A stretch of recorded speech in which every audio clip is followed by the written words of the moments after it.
Hello everyone, my name is Gabriella Carbone, and today I will be talking to you about McDonald's youth marketing and its influence on fast food consumption. McDonald's is the most recognized brand in the world, with nearly 93% of children correctly identifying the restaurant chain by its golden arches. This year, McDonald's was reported as the leading fast food chain, generating $35.8 billion in revenue. World famous for its popular and consistent menu items, along with its quick service system, inexpensive prices, and the convenience of unlimited locations, McDonald's has become a household name.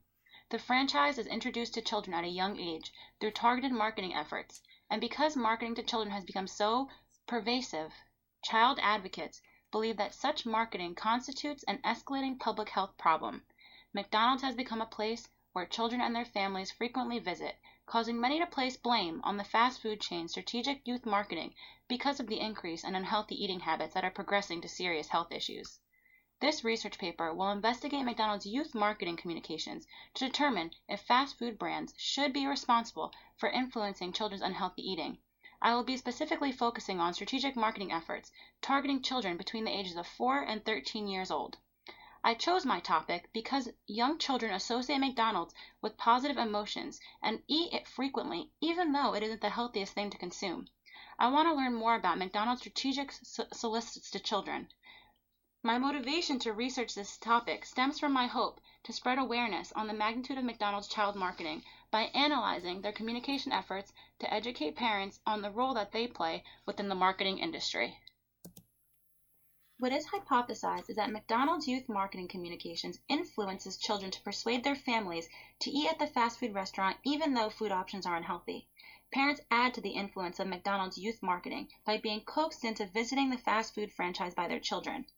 I believe that parents should take responsibility of food consumption decision making for their children, and that McDonald's should not be blamed for unhealthy eating.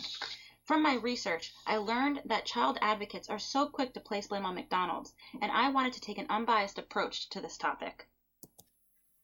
The first part of my research was conducted using journal articles, books, news outlets, and credible online websites. Research on the causes and effects that unhealthy eating has on children was conducted for this report, as well as background research on youth marketing, food advertising to the youth, fast food advertising to the youth, and McDonald's advertising to the youth. McDonald's communication and marketing techniques such as Happy Meals, collectible toys, and McDonald's website and the iconic Ronald McDonald and his friends were analyzed, as well as promotional television commercials and the role that parents play in McDonald's youth marketing efforts. A Happy Meal is over 500 calories with excess sodium, saturated fat, and cholesterol, which can lead to health issues such as obesity and heart disease. McDonald's has responded to criticism surrounding their food's nutritional value by providing healthier menu options to children like fruits and vegetables, and only promoting water, milk, and juice as beverage choices for Happy Meals. McDonald's also communicates excitement around eating healthy and presents nutritional information on its packaging.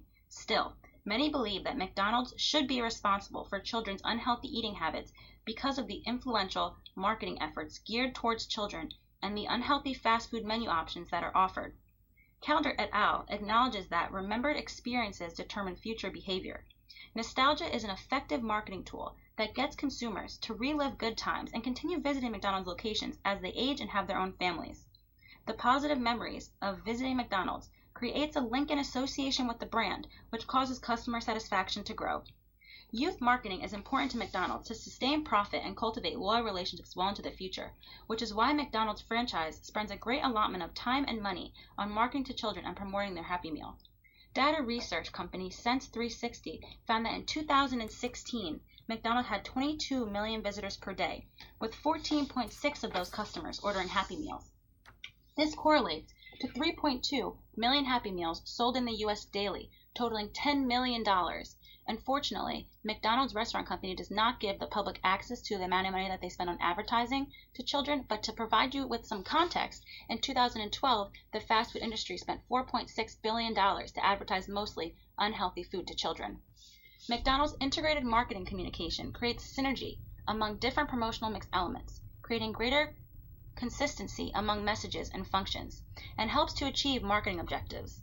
Jackson et al. Reports that communication increases a consumer's consumption desires within the food industry.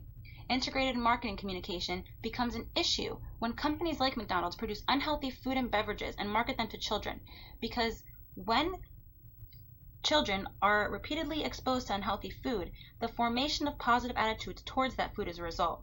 According to Statista, elementary school-aged kids in the U.S. see an average of 254 ad McDonald's that produces each year, and research shows that children exposed to advertising will choose advertised food products at significantly higher rates than children who are not exposed. First, I analyzed the Happy Meal. Since the introduction of the Happy Meal in 1979, it has become a promotional element for McDonald's by featuring bright pictures and games for children to play while they are eating their meal. McDonald's advertising functioned largely to create consumer relationships and to establish brands as familiar, essential, even lovable, as Sturken and Cartwright wrote.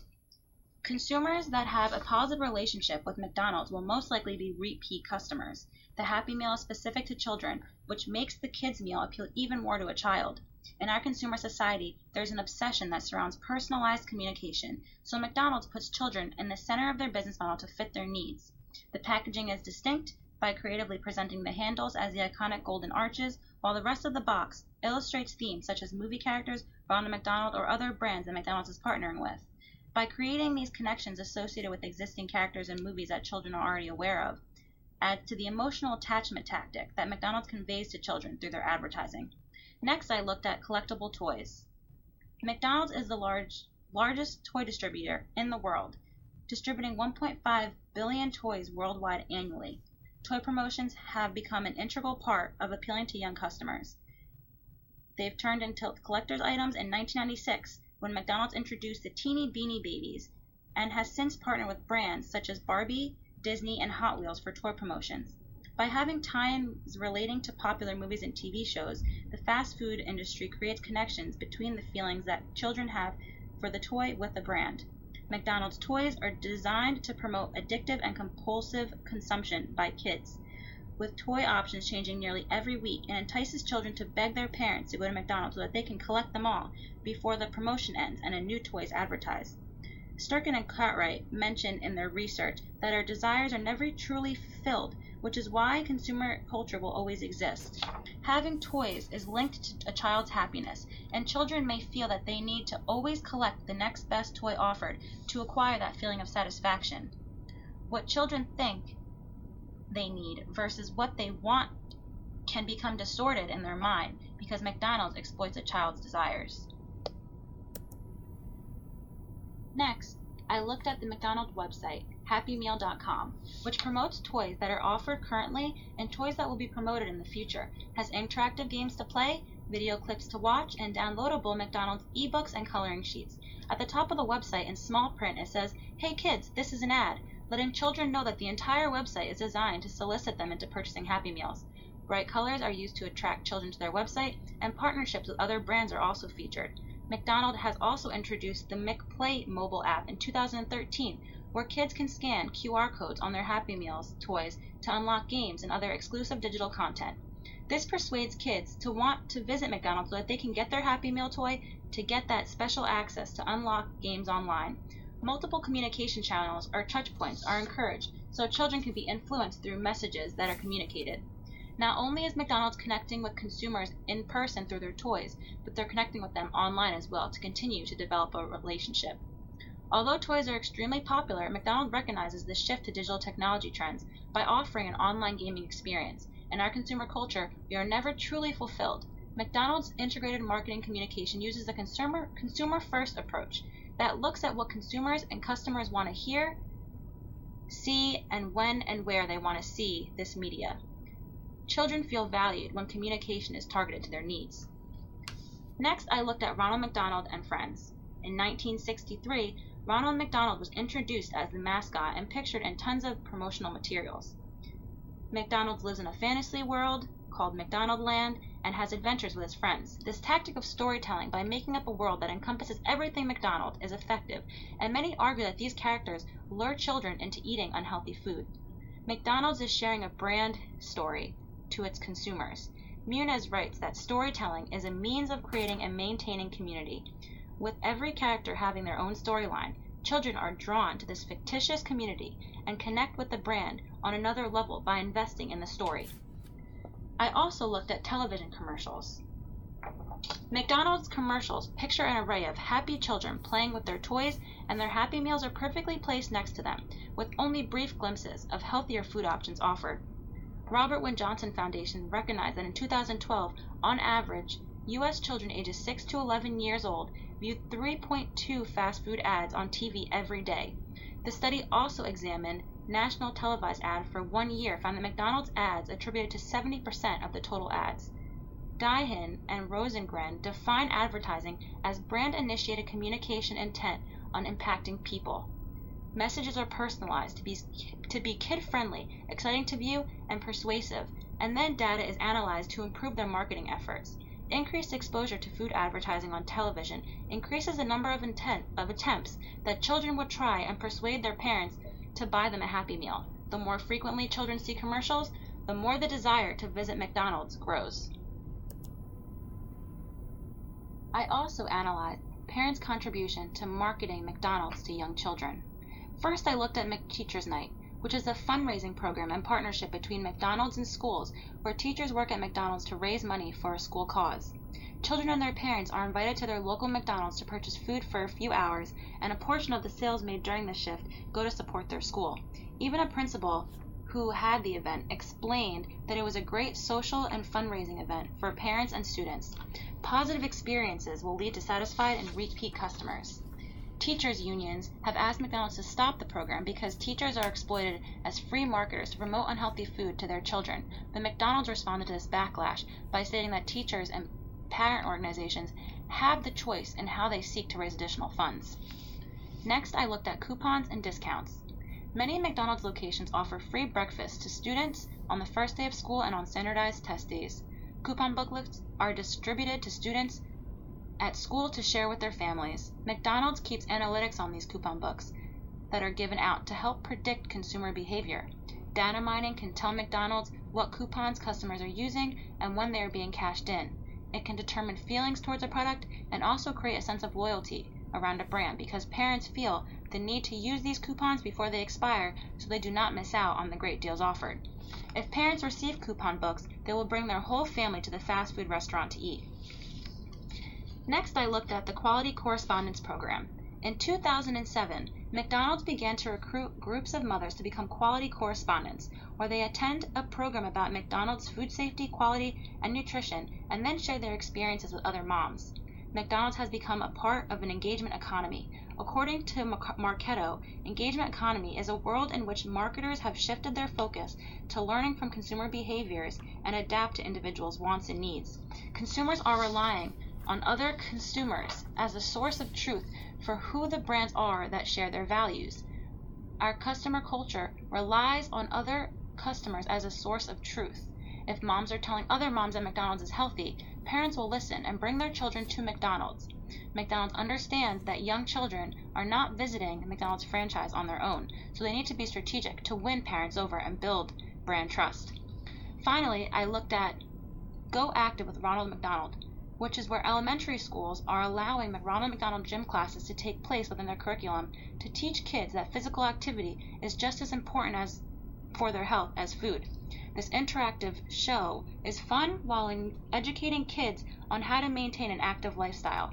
Adding this notion of learning about healthy living is viewed as being acceptable to some schools, but there is controversy because McDonald's is still a fast food company that is trying to promote their unhealthy food to kids through the manipulation of getting active.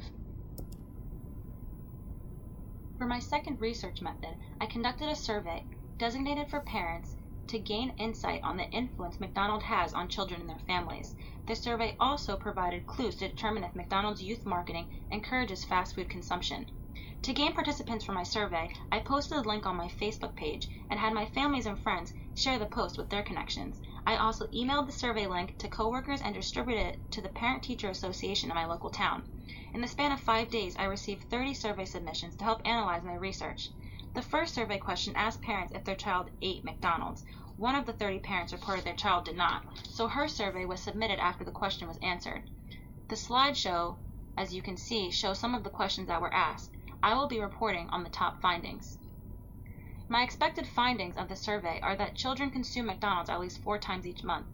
I also thought that most visits to McDonald's were because children are nagging their parents and their parents giving in.